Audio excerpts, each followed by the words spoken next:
Tom woke up in the snow, disoriented and barely able to gather his thoughts when a helicopter suddenly locked onto him. He sprang to his feet and took off running as the chopper opened fire. Just when it seemed he had nowhere left to run, his teammate, codenamed Rooster, showed up to rescue him. But in the very next moment, Rooster's aircraft was struck by a surface-to-air missile. Tom rushed toward the crash site. After reuniting, their top priority was clear: escape. While searching through the wreckage of an enemy base, they stumbled upon a vintage fighter jet. It was an old F-14, outdated by modern standards, but thanks to Tom's exceptional piloting skills, he managed to get it up and running. The runway was in terrible shape and clearly unfit for takeoff, but Tom decided to risk everything for one last shot at survival.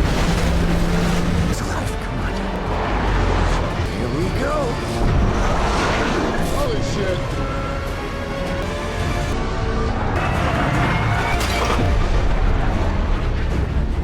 Miraculously, they took off safely, but just as they thought they were out of danger, two fifth-generation fighter jets appeared. Tom and Rooster tried to play it cool, pretending they were friendly, even smiling and waving, but the hand signals from the other pilots made it clear they weren't buying it. The enemy fighters locked onto them. Tom had no choice but to strike first.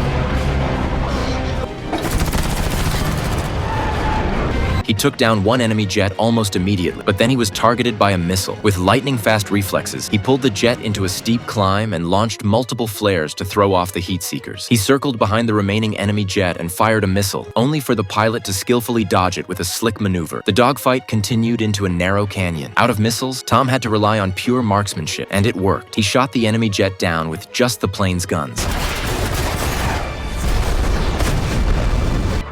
As the two prepared to head back to base, yet another enemy fighter appeared head-on. They were completely out of ammunition. With one last flare to evade an incoming missile, they dodged for their lives. Despite all his combat experience, even Tom was running out of options. He tried to climb high enough to eject, but the ejection system malfunctioned just when it seemed like the end was near.